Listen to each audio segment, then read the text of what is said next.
ایک اہم مسئلہ ہے اور اللہ تعالی نے بڑے تفصیل سے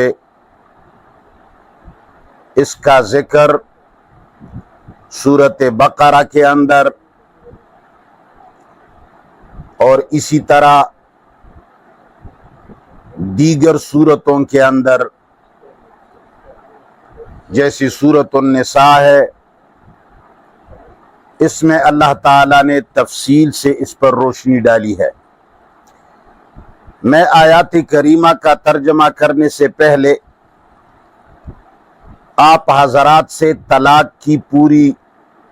تفصیل بیان کر دوں،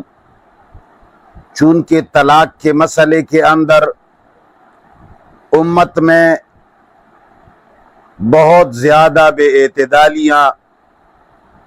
مروج ہو چکی ہیں، اور غلط طریقہ جب کئی سو سال لوگوں میں رواج رہے تو پھر وہ دین بن جاتا ہے۔ ہم نے عقلاء سے سنا ہے کہ کوئی غلط رسم اور ایک غلط بدعت ایک صدی میں جب شروع ہو جاتی ہے تو اس وقت یہ جہالت ہوتی ہے، مگر جب ایک صدی اس پر گزر جائے تو آئندہ صدی کے لیے وہ روایت کا درجہ رکھتی ہے۔ ٹھیک اسی طرح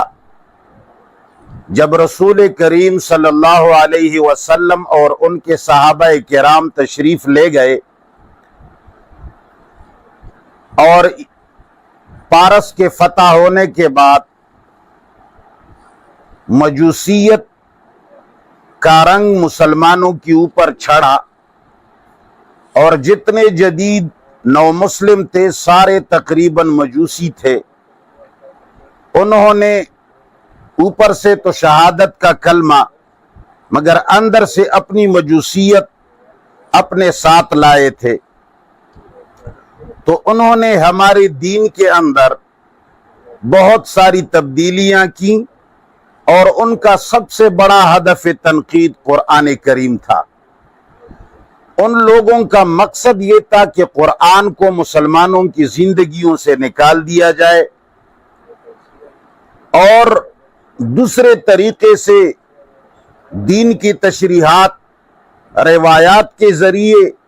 اور وہ بھی وہ روایات جو رسول اللہ صلی اللہ علیہ وسلم نے اپنی زبان اطہر سے ادا نہیں فرمائے تھے، ایسی روایات گھڑ گھڑ کر ہمارے رسول کریم صلی اللہ علیہ وسلم کی ذمہ لگا دیے، اور اس میں جو پیغمبر پاک صلی اللہ علیہ وسلم کے فرمودات تھے وہ آٹے میں نمک کے برابر بہت تھوڑے سے، لیکن اس پر بھی مٹی ڈال دی گئی۔ ان مسائل میں سے ایک مسئلہ طلاق کا بھی ہے، تو اس کی تشریح کرتے ہوئے سب سے پہلے میں طلاق کی لغوی تحقیق آپ کے سامنے رکھتا ہوں۔ طلقہ یطلق ضربہ سے بھی آتا ہے، دیگر ابواب سے بھی، لیکن جب یہ ثلاثی مجرد سے ہو تو اس کا معنی ہوتا ہے طلاق۔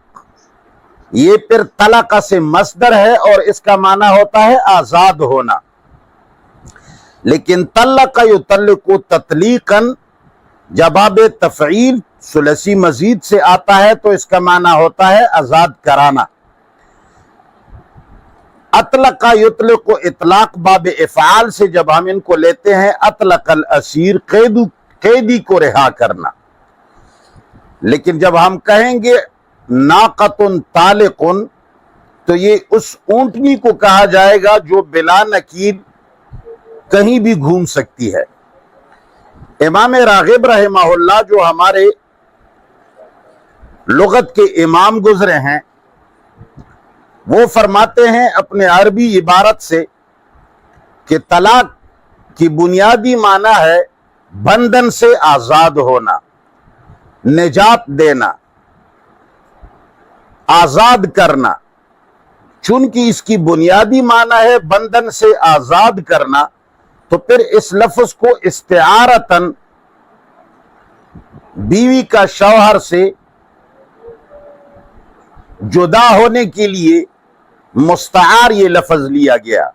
گویا کہ اس کا اپنا اصلی معنی یہ نہیں تھا، مگر یہ استعارتاً استعمال ہوتا ہے۔ اس کے علاوہ اگر ہم قرآن کریم پر نظر ڈالیں تو نکاح ایک معاہدہ ہے، اور معاہدہ کس کے درمیان ہے؟ قرآن کریم نے فرمایا سورۃ النساء کے اندر وَأَخَذْنَ مِنْكُمْ مِيثَاقًا غَلِيظًا، کہ عورتوں نے جب تمہارے ساتھ نکاح کیا تو اس کا معنی یہ ہے کہ انہوں نے آپ لوگوں سے بہت مضبوط عہد لیا، یعنی تمہارا اور ان کے درمیان میثاق اور معاہدہ ہوا۔ اور طلاق کا معنی ہوتا ہے اس معاہدے اور اس میثاق اور اس گھرا کو کھول دینا اور فسخ کر دینا۔ چنانچہ طلاق کا معنی ہوگا طلاق دینا، مطلقتن کا معنی ہوگا طلاق دی ہوئی عورت،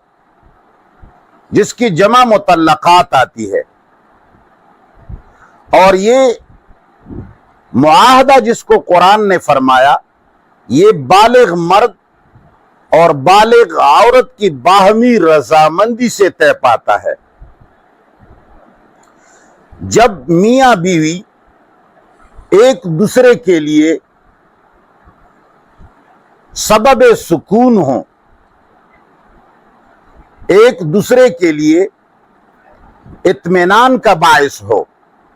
تو یہ معاہدہ چل رہا ہوتا ہے۔ لیکن جب ان کا نکاح اور ان کی زندگی میں بے اطمینانی آ جائے اور یہ نکاح سکون کی جگہ بے اطمینانی کا باعث ہو جاتا ہے، تو پھر یہ معاہدہ ٹوٹ بھی سکتا ہے۔ اس کے نسخ کے بارے میں قرآن کریم نے تفصیلی احکامات جاری فرمائے ہیں۔ قرآن اس مسئلے کے اندر نہ ناقص ہے، نہ مجمل ہے، اور نہ کوئی کمی انہوں نے فرمائی۔ اور مرد اور عورت کی جو ناچاکی اور بے سکونی ہوتی ہے، قرآن کے